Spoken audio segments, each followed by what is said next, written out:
Kasi kasama ko yun, pinsan ko na laging nagbablog kami. And maliligo kami dahil ano na oras? Ano na oras? 1:54 na, magtotoo na. And ito na, ang susuotin namin. Magdadress kami dalawa. Uy, pakita mo yung sa'yo.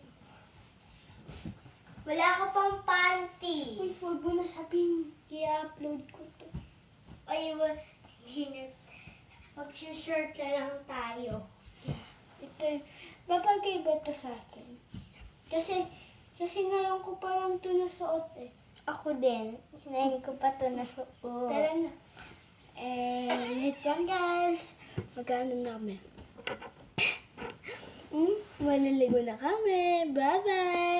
See you. Ang lamig pa, maliligo na tayo. Yeah, hapon na eh. Bye-bye.